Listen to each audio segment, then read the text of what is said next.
Welcome to Ned. How are you? I'm doing well. Yeah, I'm glad to be here.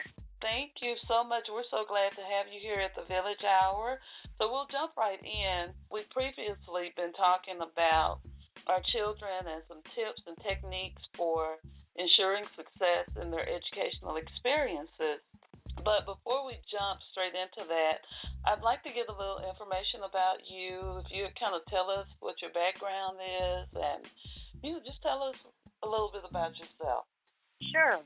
So, I'm originally from San Antonio, Texas, and, proud to have been born and raised there. I've lived in a few other places, including Omaha, Nebraska. Now I'm currently residing in Los Angeles, California. Okay. I'm pursuing a PhD in education, and my focus is on Black parents. And I look at a lot of different things with Black parents, just basically capturing how they're being shaped by their child's educational experiences. Right now, I'm focused on discipline and thinking about the relationship between Black families and discipline in schools. And so I've done a few different things. I'm an author. I published 2 books. Both of them are based on my life and my experiences growing up in San Antonio. So I do all things around, with Black families and, really, really big on education and what we can do to continue to create an educational system that loves on Black kids and Black families. Yes, yes.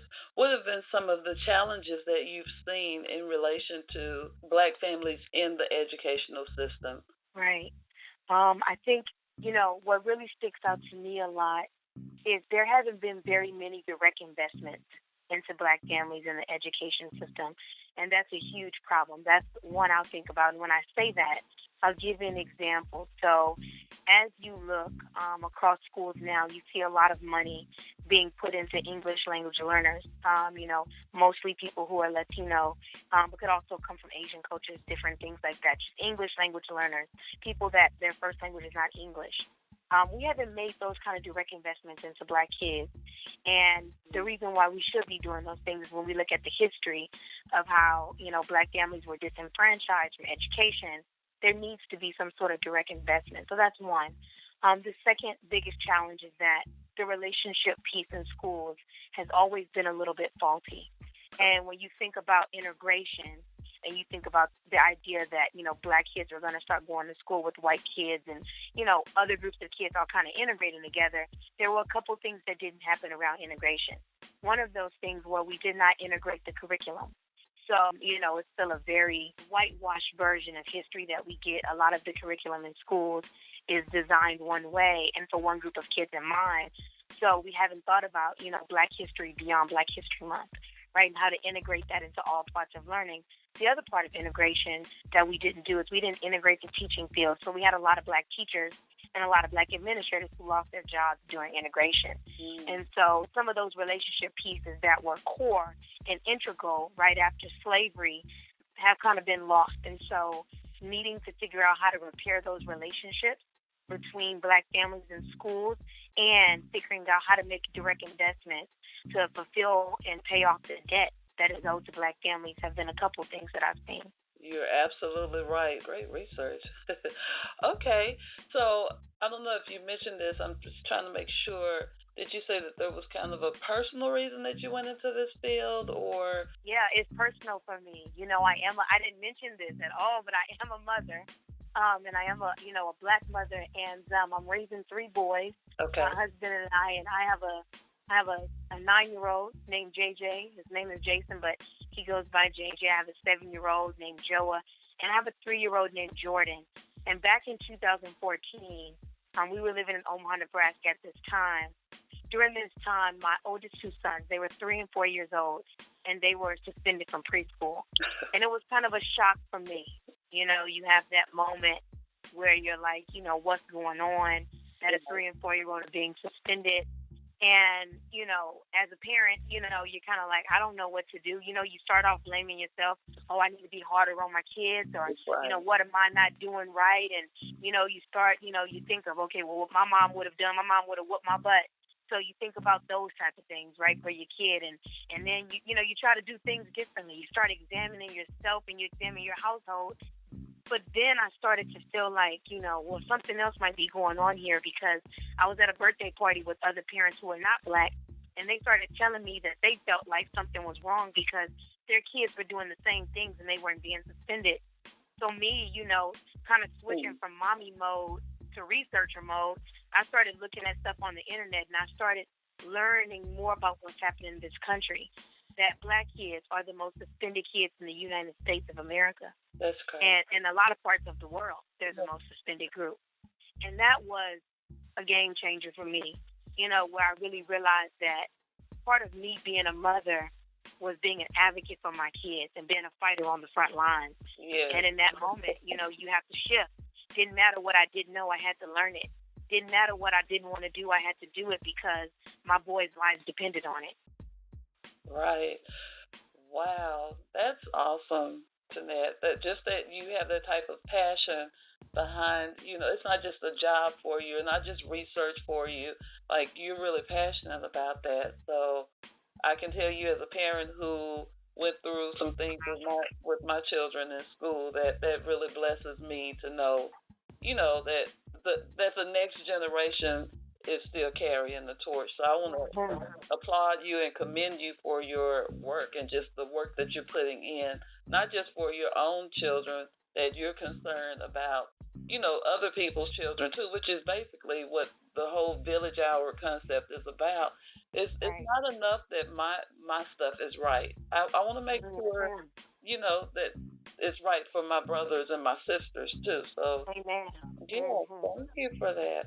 So here at the Village Hour, we love lists because they're very practical. It gives me something to work towards.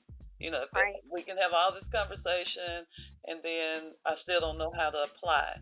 So if you could give us, like a top 5 things to do, what can I do to help my child be successful this school year? I want this year to be better than any year we've had. What?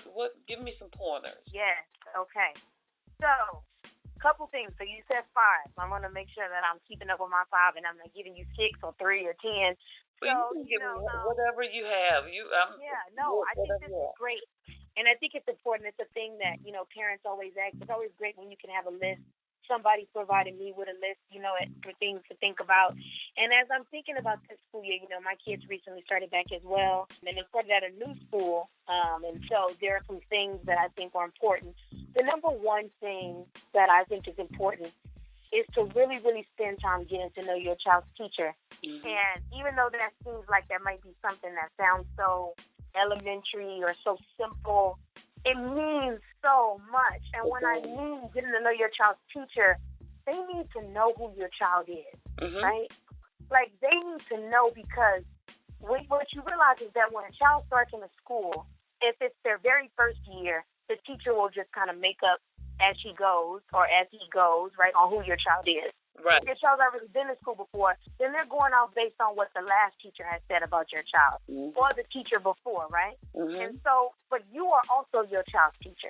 So you need to give your input to that teacher.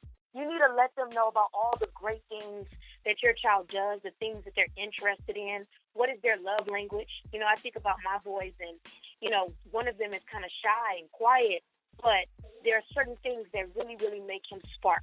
And his teacher needs to know those things, right? Right. So developing that relationship, and that doesn't mean you always have to be at the school.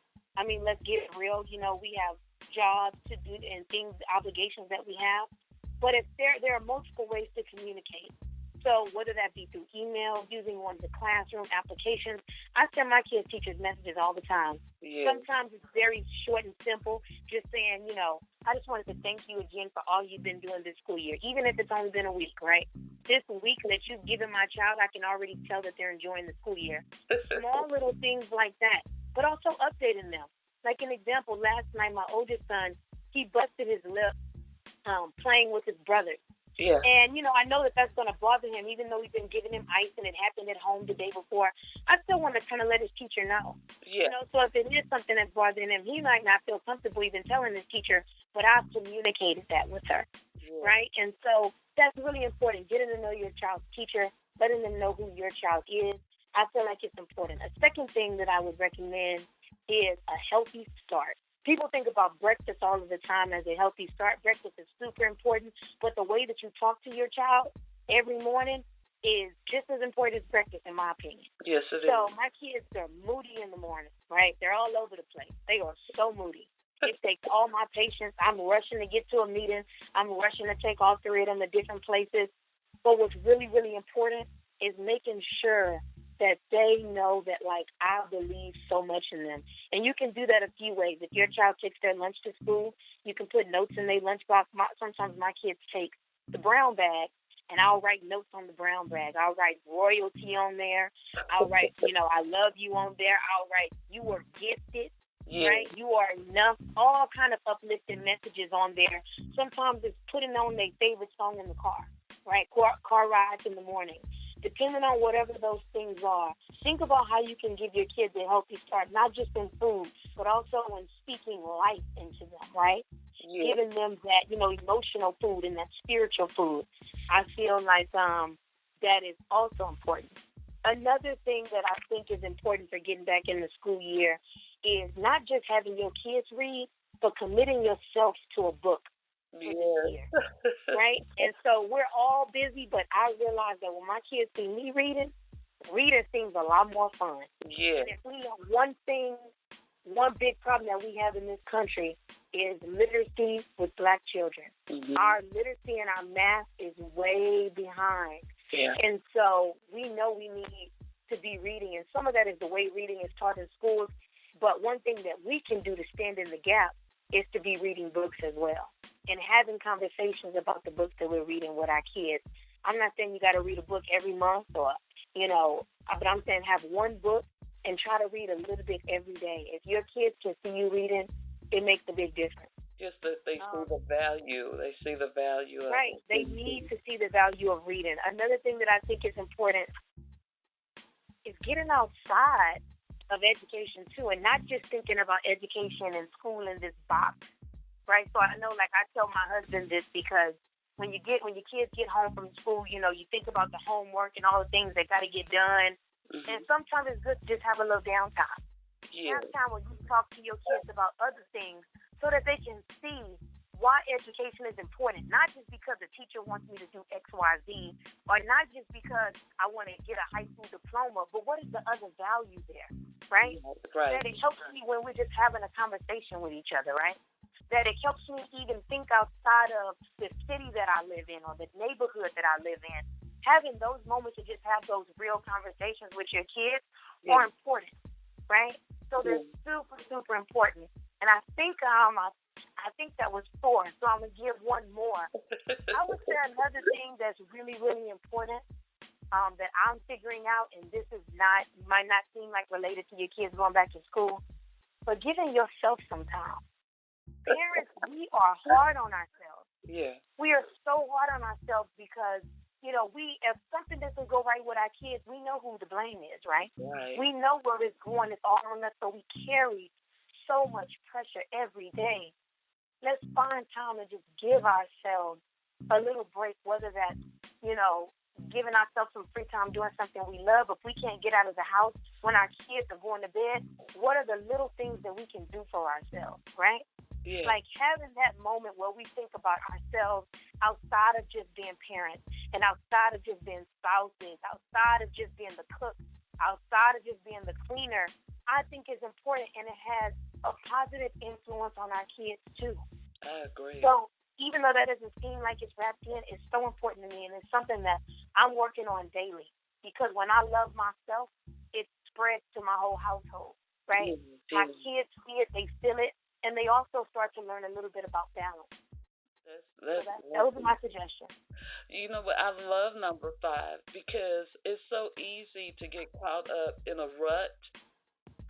We get up at 6, I drop them off at 7, I'm at work at 8, I get off at 5, pick them up at 6, fix dinner at 7, and before you know it, you look up and your babies are like in high school, and I think that's why sometimes we see like people crying, I can't believe they're graduating because it's just a memory. There was very little interaction, and I understand it. Like, I'm not criticizing, but I love number 5. That just, like you said, take some quiet time for you Number four, taking some quiet time with them. Like that's so important. That is so important. Well, Tunette, I want to thank you so much for your time and thank you for your input and for your support here at the Village Hour. And let me ask you this, because I know that you do a number of speaking engagements. Do Right. you have contact information, or if Absolutely. so if someone wants to bring you in for a speaking engagement or for a seminar, conference, what do they need to do? Right. So I am on all social media, and I also have a website. So if you know my name, you know how to find me. Okay. My name, again, is Tunette Powell. My website is TUNETTEPowell.com. On all social media, I am at Tunette Powell. Okay. So I am, and whether you want to bring me out for something or whether it's a parent who just wants to, reach out to the village and ask me a few questions, I really do think in a very village-style mentality. So I'm definitely open to any of that. Okay. Thank you so much. We really appreciate your time. Thank you so much. Thank you for having me. Okay. Have a good day. All right, you too.